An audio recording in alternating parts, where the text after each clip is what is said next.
Welcome to Life's a Coach. Our mission is to empower individuals like you to take charge of your life, discover your purpose, and elevate your performance to new heights. Each week, we'll be diving into engaging discussions, introducing you to valuable tools from the coaching world, and giving you different perspectives on individual development. Whether you're seeking clarity, motivation, or a fresh perspective, we've got you covered.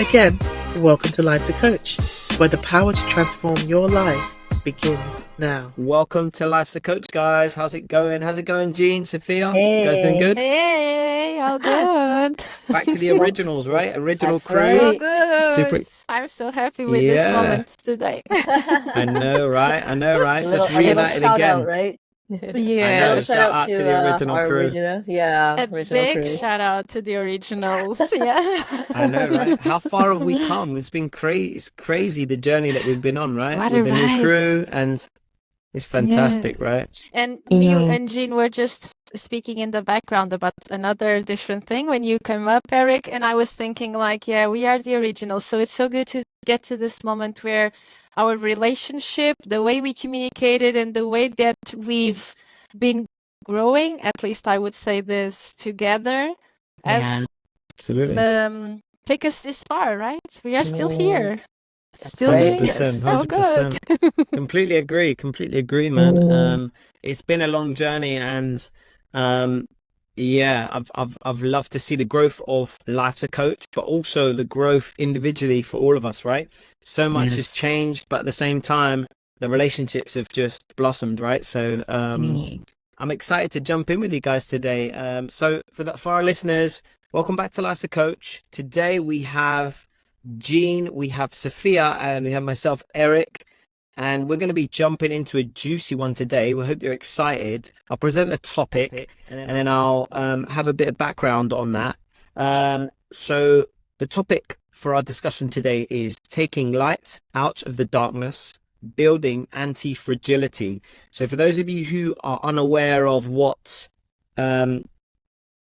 anti-fragility is, so obviously, as we know, fragility, as you may have heard of, is basically an item or even a person, right? That if they go through tough times, they go through difficult times, they are very affected and they struggle a lot after, right? So again, trying to paint a picture for you, less about physical objects, but more people, right? So when people go through difficult things, they don't have a lot of resilience to be able to take those things on, the normal things that are going to happen with our lives, right? We know that memento mori, remember we must die. That's one of my favorite Stoic kind of principles.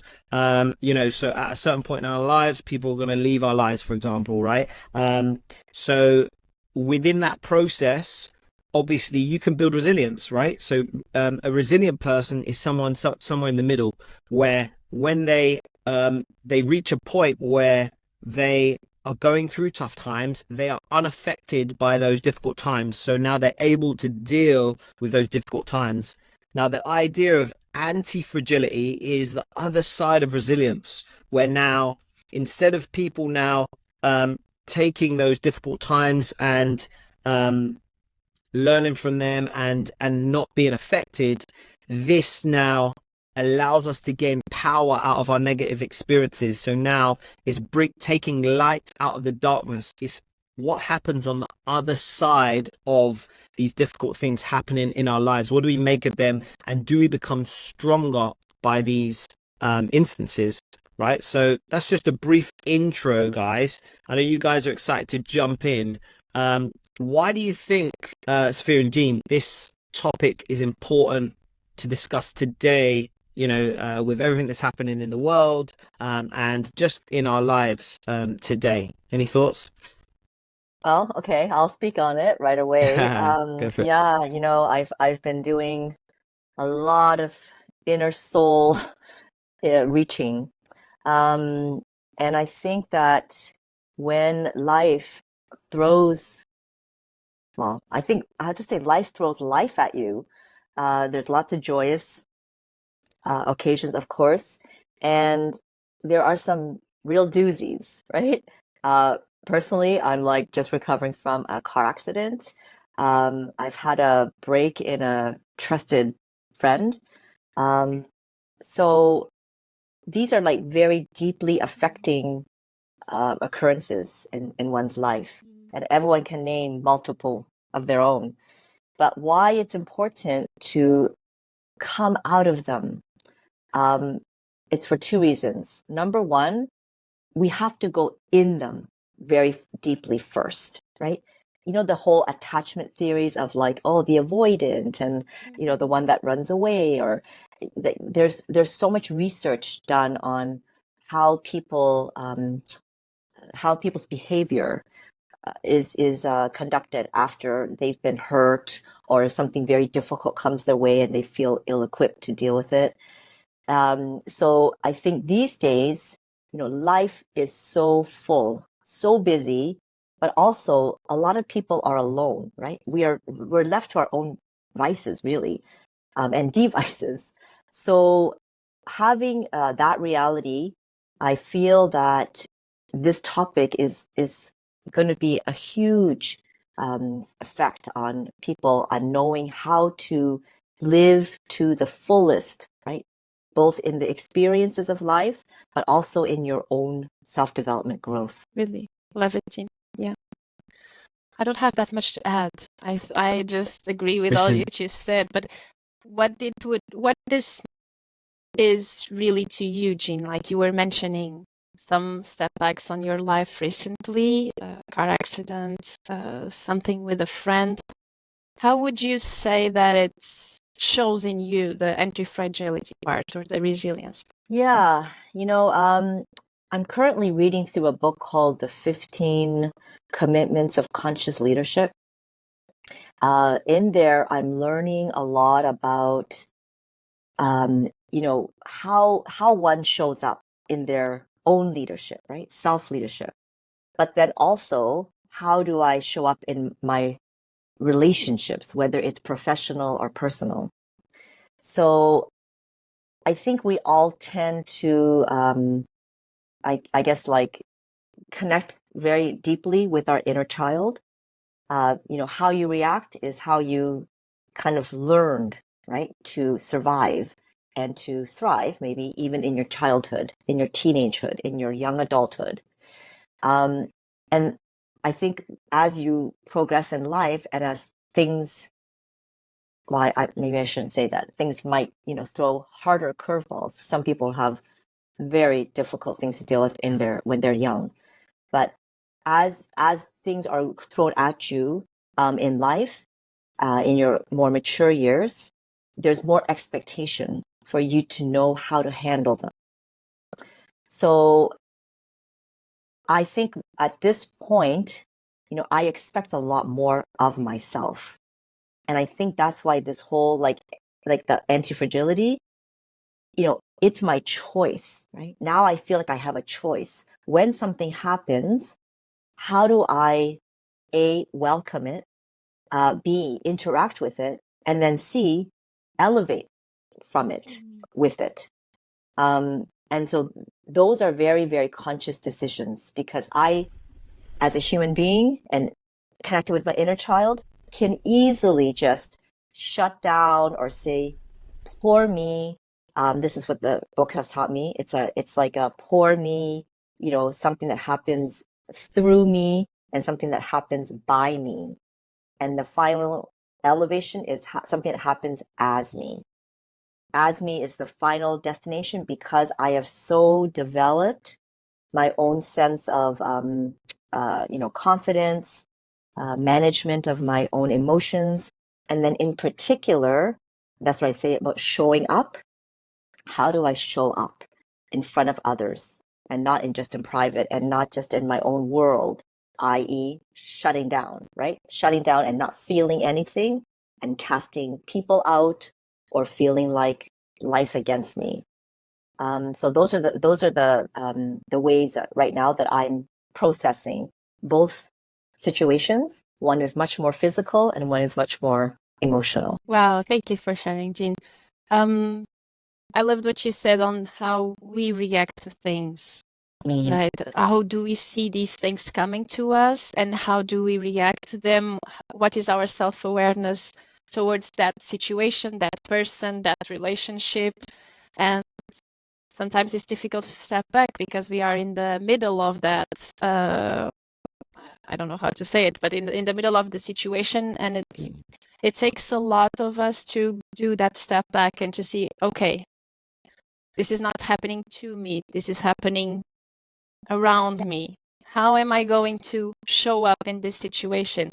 And one of the things that you were saying, and it made me also think on this, is the part of I can get out of this situation.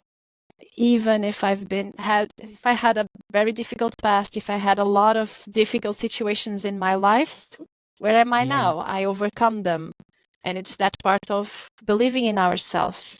And when Eric was presenting the topic, I was thinking about that. I always see resilience as these, and people that are resilient, that have overcome. And it's not because they are very special human beings. We are all special in every different way. So all of us can overcome the situations that happens around us. But then it comes to that point of what you mentioned, Jean, that how are we being accountable to the situation? If we are playing the victim and like, this is happening to me, and why is the world doing this to me? Like some external thing that it's happening only to me, or okay, I accept what it's happening. I see these things. What can I do to be more, how do I say it? It's not courageous, it's not the right word, but it's more accountable to myself, I would say. What is my role in this? Love that.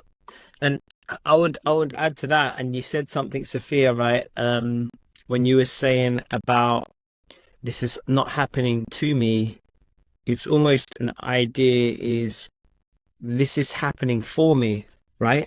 Like, and that slight change in mentality,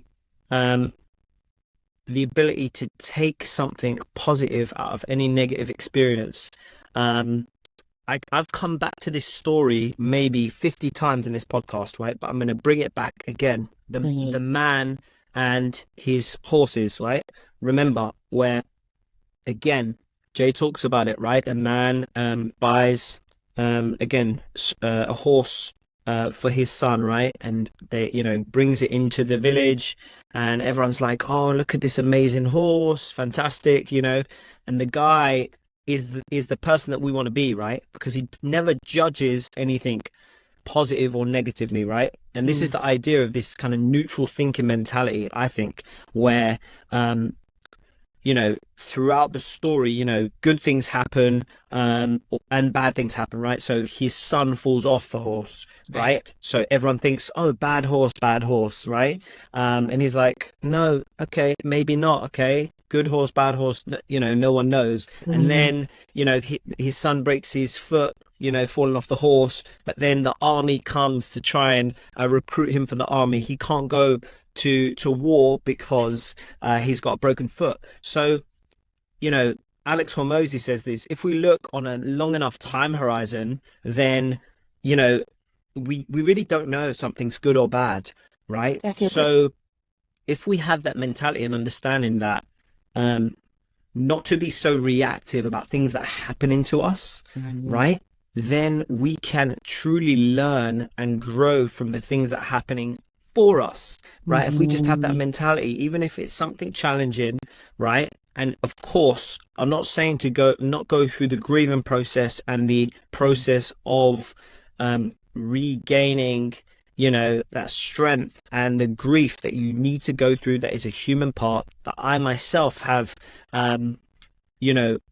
almost tried to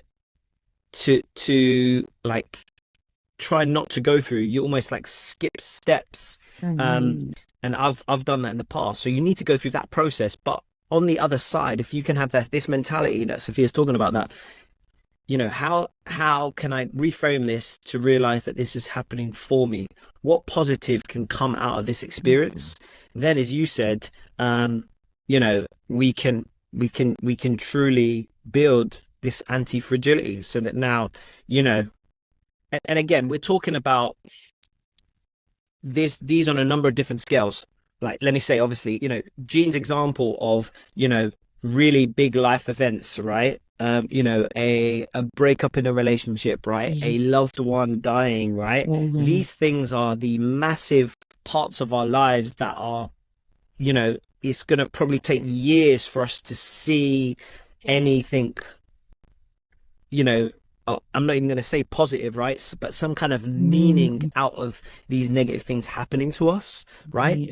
But to the other scale, for those of us who perhaps want to see this more, more real, it's even these small things that happen to us, right? It's these, like Jean, you said, right? I wouldn't say it's a small thing, but again, getting a concussion in a car accident, or someone cutting you off in traffic, right? Or anything that happens to you, where I feel as if we can get into this victimhood, right? And that's what I'd love to talk about with our listeners, because I think this is a very easy slope to go down, where if you think that life is happening to you rather than for you, how can people kind of step out of that victimhood mentality of, oh, everything bad is happening to me, and why is it so important to not be in that mindset of, I'm the victim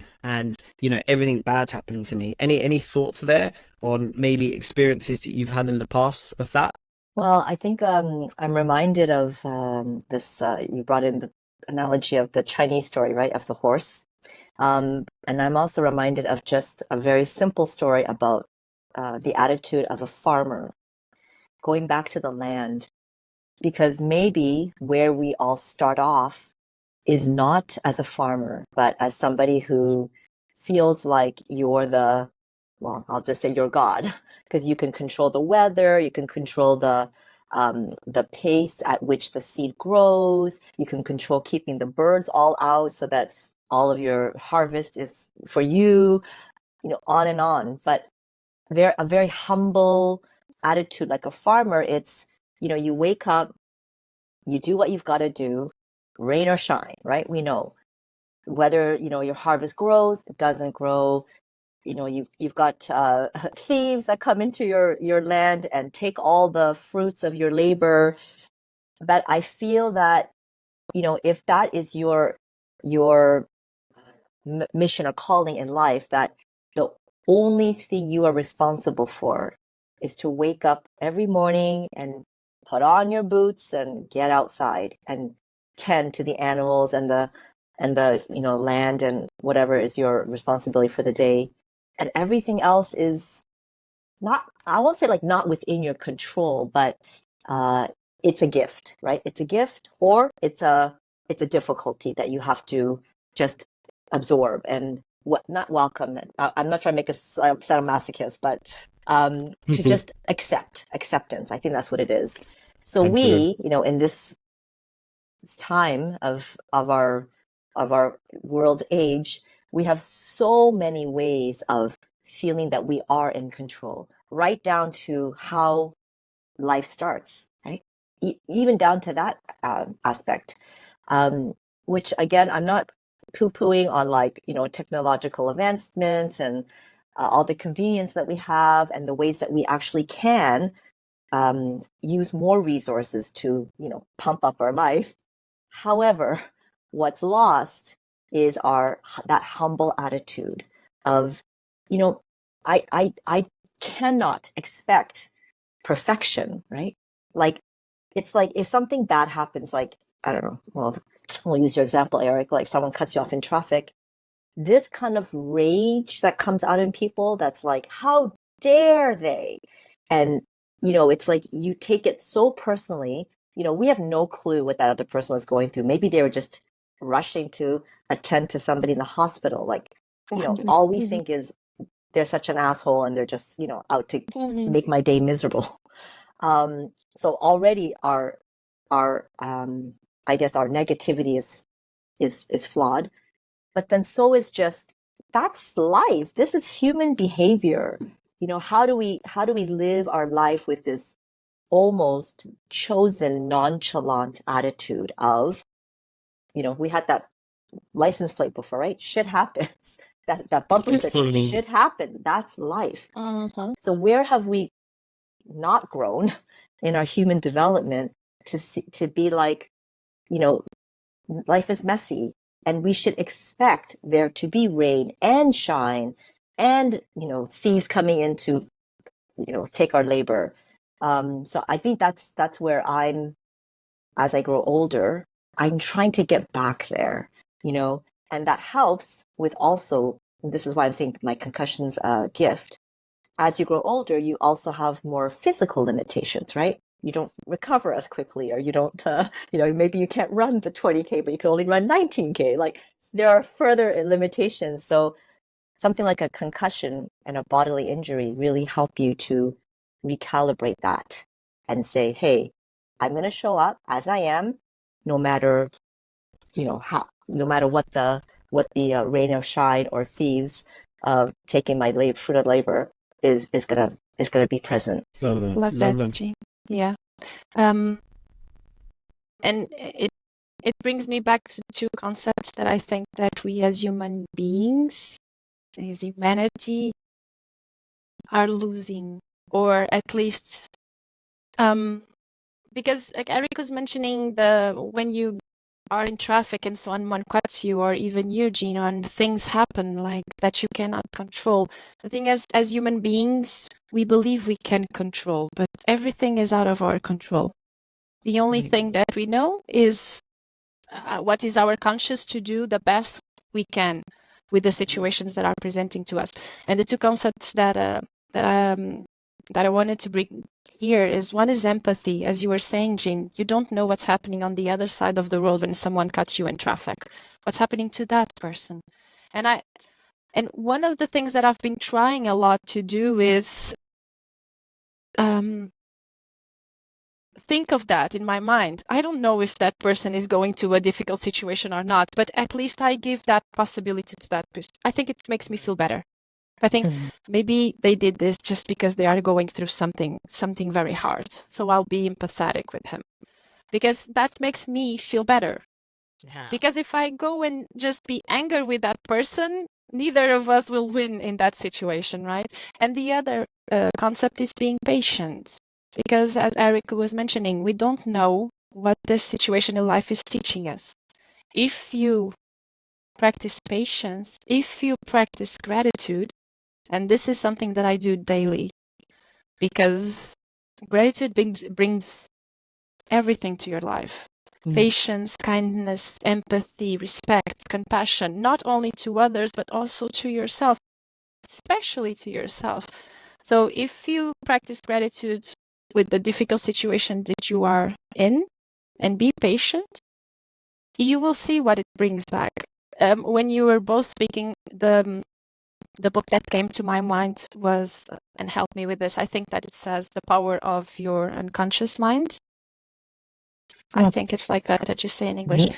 But it's the way that your mind thinks, the way that your mind speaks to yourself is the way that you are going to see the world. So if you speak bad to yourself, you are going to see the world badly. But if you speak good to yourself, if you be kind, empathetic, patient with yourself, the world will show up. Because that's what I see when you are speaking, Jean. You are being kind to yourself with all the situations that are happening to you, even if they are really hard. And you are seeing it in a way of light. I think that's really beautiful. That's by the way that I think it's a good way of living. Eric. Muted. Muted myself, as always. Just technological issues. That's a beginner error, user error. I was just saying, Sophia, that completely resonates with me, that kind of outlook on life. And oftentimes, and you know, I'm going to bring this back to kind of, again, some Stoic principles, right? I'm a big kind of, I love reading about Stoics, right? The ancient Stoics. And I try, even though it's super difficult, to implement a lot of these teachings in everyday life. And one of those, the main teachings is to control what you can, right? Because there's very little outside of your immediate area, right, that you can control about, what other people are doing and other people are saying and thinking, right? And oftentimes a big part of our fragility, right, and the overthinking and the basically the purgatory that we put ourselves into is down to thoughts about things that have not happened yet or that are outside of our control, right? Because, you know what I mean? We, as humans, we seek to, and our brain, I think that's the way that the brain works, seeks to, again, answer questions. It's not, the brain is not very good at open loops, right? Where we don't quite understand how or why. And I'm kind of going through something similar to that now, right? Let's say in a relationship, right? Where you don't quite understand everything, how or why something happened, right? And I think that you're putting yourself into a really difficult situation if you seek to understand everything. Does that make sense? Even if it's outside of your control, you can only truly understand and go through your direct experience based off of what's happened, right? So that's what I'm learning is, I'm not going to be able to know everything about everything, but what I can understand is how I'm currently feeling and how I'm dealing with a certain situation. And if we can kind of focus on that, we focus on what we can control, right? So we give ourselves the opportunity to heal at the end of the day, right? The lack of healing, I think, takes place when we attribute too much focus, too much control or wanting to control things that are completely outside of that control, right? And you can bring that to work situations, right? Where, let's say your boss or a department doesn't agree with a certain plan that you want to take, put into effect. Do you know what I mean? This can be a relationship where, someone, you don't, it's a common one, right? Where people don't quite see eye to eye because they can't communicate. So, it happens all the time, right? I guess to add a question to that, how can we as humans find ways to focus on what we can control, right? So like, obviously it's much easier said than done. That's the problem, right?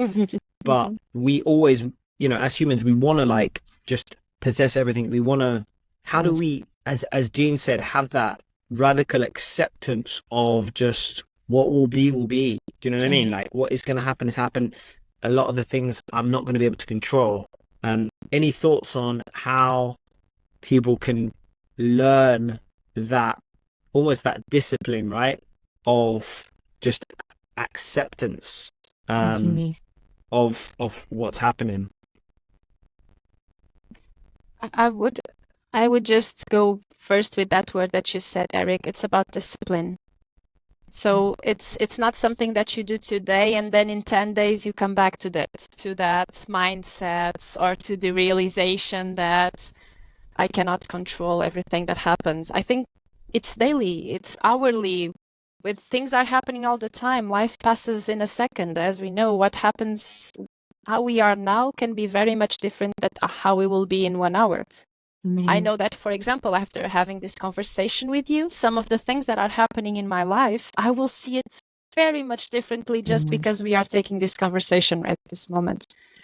So it's keeping it like discipline of, what is really happening. And you were saying it, Eric, what is really happening inside me in front of this situation? What is this situation trying to teach me? And doing this daily. Of course, let's not all be like the powerful human beings that always are patient and understand everything. Of course, our processes and our growth helps us. So we're coaches, but we also have a lot of help to get here.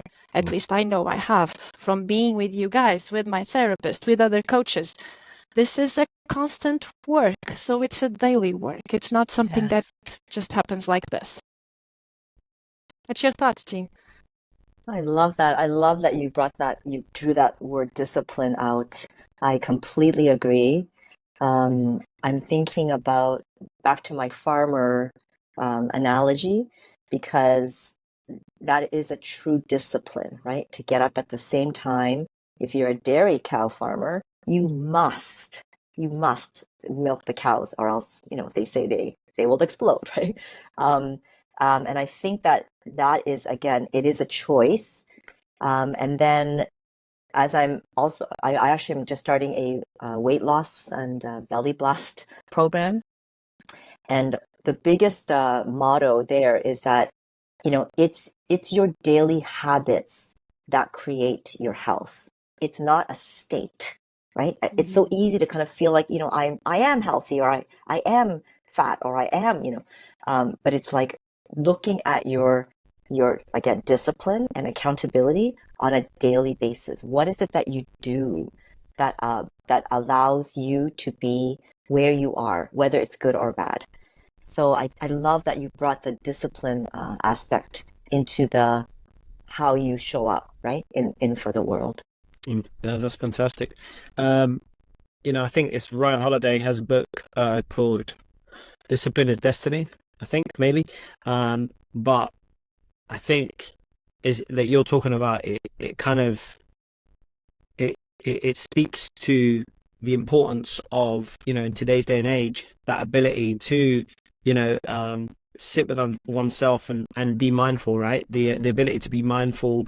And I think one of the key parts is spending time with yourself, right? Because when we're around people, and especially this little thing, right, we are so almost disconnected through technology.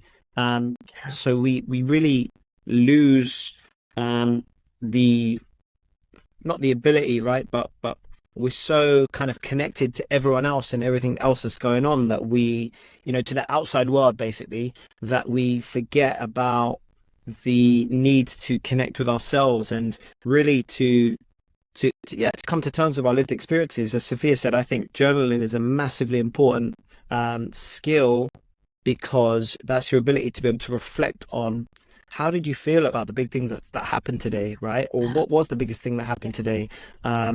And because we're literally going from, this conversation in a meeting where you didn't see eye to eye with your employee, but you don't have time to process that because you need to answer this email immediately, followed by, okay, your mum text and you haven't spoken to her for a week or so. That's how I feel, kind of like I'm like just jumping from thing to thing that you don't get time to process. But if you leave time in the day to be able to do that, I think that's where you can start to, again, really, get in touch with those emotions and those feelings, and it can be difficult. And I don't know if you guys do you guys listen to the Huberman Lab podcast? Or No. have you heard it? So it's really interesting, going back to this idea of anti-fragility, but he had this episode where he discussed this part of your brain called the AMCC. It's called like the anterior mid something cortex, right? That's Have right. you heard about that? Yeah. Yeah. And he said that it's this part of your brain that when you do difficult things, it kind of enlarges, and it grows that part of the brain, like, over time. So another tool that we can use to help build anti-fragility is to try to do something really, he describes it as something that we don't really want to do, that we're not looking forward to. So for my one, that has been my one for a while, is taking a cold shower, right? Because and it's something though that, like, over time, it doesn't really get any easier, if that makes sense. Like, every time, like, I've been doing it maybe for about 6 to 8 months now, and every time that I do it, and I'm standing under that shower head, and I know that the cold water is just gonna like hit me. I really do not want to do it. It's that feeling inside of me, right? Right. Do you guys have something similar that you guys have to kind of that you practice? Because I think that's super useful. Or what could you use to kind of, to work that muscle? Another one for me, I'll just share, is I know that I'm not the greatest at having difficult conversations. Meaning, like, conversations even with like staff and work, where you need to tell someone that their performance wasn't good enough, right? Or I need to tell a player on the field that perhaps they may not be playing as much game time this weekend, right? So the things that you kind of again, they feel a little bit uncomfortable, right? Any or are you guys self-aware enough to know what are your like parts, right? And I know you guys are. What are your things that you like avoid that could kind of strengthen that little muscle in your brain? Any thoughts? I have one that's like I deal with every weekend. So I teach hot yoga. So it's a yoga in a hot room. But this studio is very specific because it also teaches fitness. I am like the person who gets in that hot room. I'm super excited for my fitness classes. Okay, everyone, grab your weight. Let's go. We put reggaeton music and we're just like going and sweating. And then I have to transition to like a yin yoga class, which is so different. I have to like, and I purposely at the beginning of the class, 10 minutes. That's a long time for a class. I don't put any music on. We go into breathing and then like just really like intentional movements to connect to our bodies with our breath. That is the hardest class for me to teach, but I purposely take that class to, accountability again, like figuring out how do you spend time with yourself, connect with your body, regulating your breath. But then me as an instructor, I find that supremely difficult. So yes, thank you for mentioning that podcast. And that was with David Goggins. That was who he was interviewing. Who is like champion of doing stuff that are just like crazy. If you ever need some motivation, I mean, again, I wouldn't say for kids to listen to it, or if there's kids around you, because he swears every third word basically. But yeah, if you want a lesson in anti-fragility, for sure, David Goggins, right? Right, exactly. 100%. Sophia, how about you? What's your vice and virtue? So, two thoughts that came to my mind. One is about the running. For example, I run every week, but every time, and people that know me that I run, but every time I'm like, why am I putting myself through this? Why am I doing this again? And blah, blah, blah. But what comes to my mind is, what do you feel after running? So I don't struggle with what am I going to feel through the time that I'm running, but I know that after I run, I feel so much joy, energy, power. I feel I'm grounded, that thing, and probably, Jean, you know a lot about grounding, and I don't know that much, but after I run, it's the moment that I feel more grounded. If I take my tennis shoes off and I put my foot directly on the ground, it's the most powerful feeling in the world. But every time before, I don't want to do it. I will not do it, but then I go. And it's about showing up. Both of you said that. It's going through hard things. Eric was mentioning difficult conversations. I'm awful with difficult conversations, but I know that each time that I have a difficult conversation, it builds some strength within me, that it's going to help to the next difficult conversation. But because it's not that I'm not going to have any more difficult conversations in my life, they come every time. So every time that we take a step to do something that is difficult for us, we are building strength within us. So it's about showing up, I would say, and putting the energy, as you were saying so beautifully, Jean. It's hard for you to do that particular class, but you are putting your energy and your self-conscious on that. Yes. And that is the most special process that we can have in life. Being with ourselves, accepting the things that are happening and going through it. Because this too shall pass, right? Tom Hanks said, and we know this, that this too shall pass all the time. When you were speaking, some question came to my mind because we were talking a lot about kids, and you mentioned something on kids, Eric. I wanted your thoughts, both of you, on how do you see that going through hard things in childhood help us being more resilient? Two people that are very well known, at least for both of us, it's Trevor Noah and Stephen Bartlett. They had very difficult childhoods and they have what they have now. They've overcome it. And these two come to my mind.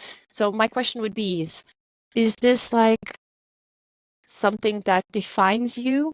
Being through hard times and overcoming this in childhood will make you a more resilient person. And the opposite also, if you have a light childhood with all the things being very easy, you will not be a resilient person, or you will have more difficulties on facing challenges when you're an adult. It's a great question. Yeah.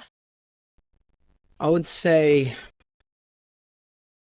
that, again, just through my experience, that, you know, when difficult things happen in your childhood, again, it's very, we need to be very careful to attribute, obviously, because as you've said, you know, Trevor Noah, Stephen Bartlett, right? Two examples of people who are able to talk about their difficulties, and the only reason that we hear their voices is because they've come out at the other side, right? So I'm sure that there's other stories that we, you know, haven't heard, unfortunately, of people who have been through that trauma, but not been able to turn it into positivity, right? And I think that's just the truth. But what I would say is, if you hear about their stories, right? You know, and anybody, right? I was listening to Arnold Schwarzenegger this morning, and he was on the High Performance podcast, and he was just getting into his story about how he became a bodybuilder and then how he became an actor, where no one gave him hope, you know, because of his accent and his long name, and, you know, people, you know what I mean? Like, basically people were writing them off. And I think that oftentimes, that what you're talking about, kids always look at, like, you know, who's like your mentors, like who do you look up to, right? Like LeBron James, you know, Michael Jordan, or you know, whoever it is, right? Michael Jackson, whoever, right? We need to, like Trevor Noah and Stephen Bartlett, right? We can't just start at the end of the story, meaning like we can't just see what they've accomplished now. I would say that if you really read like autobiographies and things like that, you will get to know the full story of like that part kind of in the beginning, middle of the movie, right, where they have no skill yet and they're struggling. Everyone kind of gets to that point and they're not willing, as we've been talking about this whole thing, to get out of their comfort zone and just keep pushing. And like, there's that idea of consistency over intensity, right? What are you willing to do every single day? And it's much more likely that you're able to turn those difficult moments into positive, right? Again, as we spoke about today, that build that anti-fragility to actually achieving something, if you can continue to be consistent a long time. So, long way to answer your question, but I would say that we need to basically, from the negative things that happen in our lives, we need to create meaning from that and then keep pushing through. Do you know what I mean? It's too many people stop too early, right? And I'm someone who needs to learn from that as well, right? Is why when it gets a little bit uncomfortable, you like take your foot off the gas. No, just keep doing it. Like, you know, success is not built on what we do when it's easy. You know what I mean? It's the days that you do not want to do it, where you're sick, you know, or you're tired, or, you know, there's a reason not to do it, to go on that run, right? It's those days that are going to make the difference, right? We know that deep down, but we still, again, we live comfortable lives at the end of the day, right? comfort is the thief of success. That's what they say, right? Because if we stay comfortable, then we're probably not going to go and achieve things, right? So, but I think that's a great question, Julia. I have a story to connect to that question. So growing up, I had a dad who really battled depression, and I didn't know it, of course, as a child. But how that showed up was that he would just watch TV, but like very loudly. He wouldn't move from the couch, and we all kind of had to tiptoe around him and, bring him food and drink, like water, and right. And so, having grown up with that, I think when I became a parent, my immediate reaction was no TV in the house. Like, I never raised my kids with a TV. I still don't have a TV because I associated that with something very, very negative, right? It's like my dad's not here, right? When I started getting my own place and living alone with also just raising my own family, I found myself going towards that as an escape, right? Like I would do all of these things I had to do. I'm jumping around. Eric, you said like from one email to another, like there's a conflict, but then you have to deal with this, crying babies, kids, like lessons, you know how life gets. But then I would have these days where I would just crash, right? And it's like reruns of and silly things like maybe like surfing competition videos or like Grey's Anatomy. And it would just be like binge watching. Yeah. I never really understood because it's kind of like I'm not really a TV person, and where does this come from? And only recently have I realized, oh my God, that is a childhood wound, and it's also a choice to say, I'm not here, or I don't, like don't, I'm doing this, like don't bother me. Then more recently, I realized my father comes from like a violent background, right? Like his family. And he was also in the wars too. And so, and he didn't, he was not alcoholic or like, took drugs and he would do this in order for him not to escalate to other ways of expressing frustration and anger and disillusionment. So of course now my gratitude and my idea of that has so switched and he never hit me, like he was never violent with his kids. And I'm so grateful that he learned how to manage, his own childhood wounds.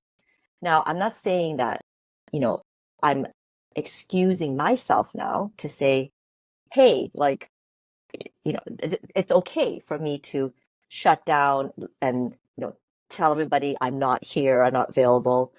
However, I think that understanding, a childhood wound, seeing it in my own life, and then being able to now move forward with it, because now I'm going to rewrite what I believed as a child, that my dad was not there. And now I'm like, my dad was a hero. Like, he loved us so much that he would, let's explain, that he would do that for his family. So it also gives me some grace for myself. Like, I know someone can say like, well, what's wrong with watching 5 episodes of Grey's in a row? Like, nothing's wrong with it, of course. This is not self-judgment. It's just that I didn't like having that shutdown, right? The way that I associate with my dad. Now, if I can rewrite my own story and say, Zine, sometimes if you just need a break, right? Whatever you choose to do in that break, but as long as you know you will come out of the other end, to do better, or to show up, or maybe next time you choose a different method of shutting down.